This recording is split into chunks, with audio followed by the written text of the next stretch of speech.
నమస్కారం మానస న్యూస్ కి స్వాగతం. బీజేపీ బీఆర్ఎస్ పార్టీలు రెండు ఒకటే. MLA Buyyani Manohar Reddy Chevella parliament Congress party అభ్యర్థి గడ్డం రంజిత్ రెడ్డి గారికి మద్దతుగా ఈ రోజు తాండూరు ఎమ్మెల్యే బుయ్యని మనోహర్ రెడ్డి గారు బషీరాబాద్ మండలంలోని రెడ్డి, ఘనపూర్, మంతట్టి, కంసాన్పల్లి, పర్వతపల్లి, మర్పల్లి, నీలాపల్లి, జలాల్పూర్తో పాటు మండలంలో పలు గ్రామాలలో ఎమ్మెల్యే బుయ్యని మనోహర్ రెడ్డి గారు ఎన్నికల ప్రచారం నిర్వహించడం జరిగింది. ఈ సందర్భంగా ఎమ్మెల్యే బుయ్యని మనోహర్ రెడ్డి గారు మాట్లాడుతూ 3 నెలల క్రితం బీఆర్ఎస్ పార్టీ నాయకులను మీరందరూ ఓడించి ఇంట్లో కూర్చోబెట్టిన రాష్ట్రంలో అధికారం లేకపోయినా కేంద్రంలో బీజేపీ పార్టీతో కుమ్మక్కై మళ్లీ గ్రామాలలోకి ఓట్లు అడగడానికి వస్తున్నారని, వారి దగ్గర అధికారమే లేనప్పుడు ప్రజలకు ఏం విధంగా మంచి చేస్తుందని మీరందరూ ఆలోచించాలని అన్నారు. ముదిరాజ్ బీసీ సామాజిక వర్గంతో ఓట్లు అడుగుతున్న బీఆర్ఎస్ పార్టీ అధికారంలో 10 ఏళ్లు ఉన్న బీఆర్ఎస్ పార్టీ బీసీలకు ఏం చేసిందో చెప్పాలని అన్నారు. అధికారంలోకి వచ్చిన 3 నెలల్లోనే రాష్ట్రంలో ఎన్నో మార్పులు వచ్చాయి. 6 నెలలు మంత్రివర్గ విస్తరణ చేయడానికి పట్టింది. ఇంకా సంక్షేమ పథకాలు చేయలేరు. మాకు ఖాళీ టైం, మాకు అధికారం ఇచ్చి 4 నెలలు అవుతుంది. 5 నెలల ఎలక్షన్స్ వచ్చినాయి. 1 by 1 ప్రతిరోజు అన్నింటి ప్రజల కోసమే చేస్తా ఉన్నాం. వీళ్ళు చేసినటువంటి కుంభకోణాలను అన్నింటి కూడా బయటికి తీయడానికి ఎంత టైం పట్టింది. మనం ఆ రోజు ధనిక రాష్ట్రాన్ని అప్పచెప్తే ఈ రోజు అప్పుల పాలు చేసుకుని దాదాపు 8 లక్షల కోట్ల తెలంగాణ మొత్తం అప్పుల పాలు చేసింది. ఈ రోజు ఒక్కటి కూడా తెలంగాణని అన్ని విధాల సర్వనాశనం చేసింది. ఆర్థికంగానే కానివ్వండి, సంక్షేమ పథకాలు కానివ్వండి, అన్ని విధాల తెలంగాణనే అల్లకల్లోలం చేసినటువంటి కేసీఆర్ గారికి ప్రజలు మంచి బుద్ధి చెప్పారు. అయినా దానికి ఎక్కడ కూడా బెదరకుండా మళ్లీ సంపద సృష్టిద్దాం. గౌరవ ముఖ్యమంత్రి గారు ఒకటే అంటున్నారు, మనం 6 గ్యారంటీలు ఏదైతే చెప్పినామో అవన్నీ కూడా చేసి ప్రతి గడపకిచ్చే బాధ్యత కాంగ్రెస్ పార్టీగా గౌరవ ముఖ్యమంత్రి గారిది, గౌరవ కేబినెట్ మంత్రివర్గాలది, మా ఎమ్మెల్యేలుగా బాధ్యత ఉంది. ఆ రోజు ప్రజలు మనల్ని ఆశీర్వదించారు, మమ్మల్ని గెలిపించారు. 6 గ్యారంటీల పైన నమ్మకం పెట్టుకుని అదేవిధంగా 6 గ్యారంటీలు ఇచ్చే బాధ్యత మేము ఖచ్చితంగా నెరవేరుస్తాం. రేపు జరగబోయే పార్లమెంట్ ఎలక్షన్ లో కూడా ఎలా యావత్ తెలంగాణకి తప్పకుండా 14 నుంచి 15 సీట్లు మనం గెలవబోతా ఉన్నాం. దాంట్లో ఎలాంటి రీతి లేదు. ఫస్ట్ చేవెళ్లలో ఒక 2 రోజులు రంజిత్ రెడ్డి గారు కూడా గెలవబోతా ఉన్నారు. దాంట్లో ఎలాంటి సంకోచం లేదు. తాండూరులో కూడా దాదాపు 25,000 నుంచి 30,000 పైన మెజార్టీ ఖచ్చితంగా రాబోతా ఉన్నది. దాంట్లో ఎక్కడ కూడా ఇబ్బంది పడవలసిన అవసరం లేదు. ఇది క్లారిటీగా జనాలు కూడా ఈ రోజు మంచి మెజార్టీగా ఇవ్వడానికి సిద్ధంగా ఉన్నారు. ఎందుకంటే ఇక్కడ నుండి తాండూరు నియోజకవర్గ ప్రజలు కూడా మాకు గౌరవ ముఖ్యమంత్రి గారి దగ్గర ఉన్నారు. మేము గత 8 సంవత్సరాల నుంచి ప్రతి దాంట్లోనే వికారాబాద్ జిల్లా అంటేనే ఈ రోజు విద్యాపరంగా చూసుకుంటే మన ఎస్ఎస్సీ రిజల్ట్స్ ఉంటే కానీ మనం 30 లాస్ట్ జిల్లాగా మన జిల్లానే ఉంది.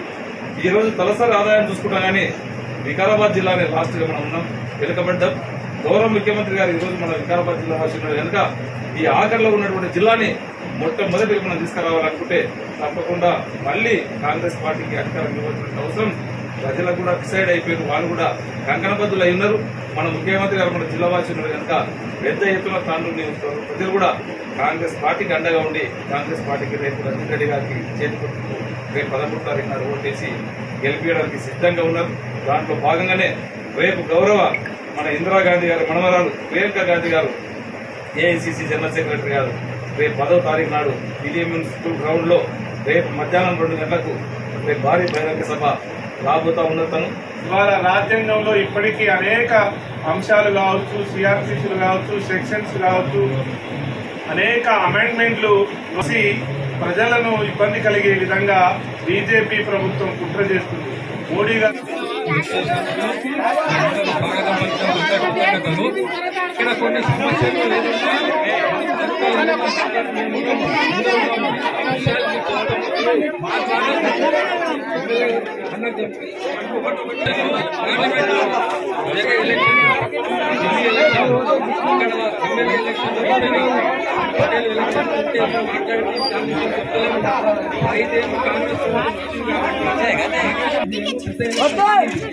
సహకరించాలి, కాంగ్రెస్ ఓటేయాలి, అన్ని నిధులు తెచ్చి పని చేపించే హామీ మేము ఇస్తాం.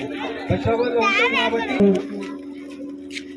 నా అన్నలకు తమ్ముళ్ళు అందరు కూడా మాకు మీ గ్రామానికి రాగానే ఇంత ఘన స్వాగతం పలికినందుకు ముందుగా మీ అందరికీ కూడా చేతులు జోడించి ధన్యవాదాలు, నమస్కారాలు తెలియజేసుకుంటున్నా. మళ్ళీ ఈరోజు పొద్దున్న నుంచి మనోహర్ రెడ్డి అన్న గారు గ్రామాన ఈ ప్రచార కార్యక్రమంలో పాల్గొంటున్నారు. ఈరోజు పొద్దున్న నుంచి ఏ గ్రామానికి పోయినా ప్రజలు బ్రహ్మరథం పడుతున్నారు. ఎక్కడ చూసినా తండోపతండాలుగా ఈరోజు కాంగ్రెస్ పార్టీ కార్యక్రమాలకు విజయవంతం చేస్తున్నారు. అయితే ఒక్క మాట నేను చెప్పదలుచుకున్నా, పొద్దున్న నుంచి ఎన్ని గ్రామాల కాంగ్రెస్ ప్రభుత్వం ఉంది, మనోహర్ అన్న గారు ఎమ్మెల్యే ఉంటారనేది మీరు అందరూ గుర్తుపెట్టుకున్నారా. ఈ రోజు మన ఇందర్చేడు గ్రామము అభివృద్ధి చెందింది. ఈ గ్రామంలో అభివృద్ధి అభివృద్ధి ఏందో మనం చూపిస్తామనే దృఢ సంకల్పంతో ఈ రోజు మనోహర్ అన్న ఉన్నారు. ఈ రోజు మేము అన్నామని ఒక రోజు ఓట్లు తక్కువ వచ్చినాయి ఆ గ్రామంలో. ఎట్లా అంటే మీరు ఓట్లు చూడకండి, అక్కడ పేద ప్రజలను చూడండి, వాళ్ళ అవసరాలను చూడండి. నిజంగా ఏ పేదోడికి ఏం అవసరం ఉన్నా మనం అందరం ముందరండేసి అందరికీ అందరూ ఖచ్చితంగా కాంగ్రెస్ పార్టీగా ఒక ఎమ్మెల్యేగా నేను తీసుకుంటానని చెప్పి ఆ రోజు చెప్పడం జరిగింది. మీకు చెప్పిన ప్రకారం 6 గ్యారంటీలు ఇచ్చే బాధ్యత ఒక ఎమ్మెల్యేగా నేను తీసుకుంటానని చెప్పి కూడా వేదిక ద్వారా మీకు అందరికీ తెలియజేసుకుంటా ఉన్నాను. ఇళ్ళల్క కానీ పండుగ కాదు. ఈ రోజు 10 సంవత్సరాల ధనిక రాష్ట్రాన్ని అప్పచెప్తే ఆ రోజు బీఆర్ఎస్ వాళ్లకు ఈ రోజు అప్పుల కుప్పలాగా చేసి 8 లక్షల కోట్లు అప్పు చేసి ఈ రోజు చేసినటువంటి పాపాలకు ఒక బిడ్డ పోయి ఢిల్లీ టీఆర్ఎస్ జైల్లో కూర్చున్నది. రేపో మాపో ఈ తండ్రి కొడుకులు కూడా రేపు జైల్లో కూర్చోవడానికి సిద్ధంగా ఉన్నారు. వాళ్ళు 10 సంవత్సరాలు చేసిన ఆ రోజు ధనిక రాష్ట్రం ఏదైతే ఇచ్చినామో దాన్ని ఈ రోజు మనం వచ్చినప్పటి నుంచి ఇప్పటికే 30,000 కోట్ల వాళ్ళు చేసినటువంటి అప్పులు కట్టమైంది. అయినా మనము ఖచ్చితంగా సంపద సృష్టిస్తాం. మీకు ఏదైతే చెప్పినామో 6 గ్యారంటీలు ఇచ్చే బాధ్యత ఖచ్చితంగా మారి మేము మీకు ఇంటింటికి తీసుకొచ్చి ఇస్తామని చెప్పి కూడా ఒక వేదిక ద్వారా తెలియజేస్తా ఉన్నాం. గతంలో చూసిన సోదరులారా జరిగింది. ఇంకా మిగతాయి కూడా మనకి ఇప్పటికే మన గౌరవ ముఖ్యమంత్రి గారు 3,500 ఇల్లు ఇవ్వడం జరిగింది. ఇందర్చేడు గ్రామంలో రేపు ఎంతమంది ఇల్లు లేని నిరుపేదలు ఉన్నారో వారికి ఇంద్రమ్మ కమిటీ ద్వారా జూన్ 4 తారీఖు నుంచి నాడు మీకు అందరికీ పోసే బాధ్యత ఒక ఎమ్మెల్యేగా నేను తీసుకుంటాను. ఎవరెవరికి ఇల్లు కావాలనో ఇంద్రమ్మ కమిటీ ద్వారా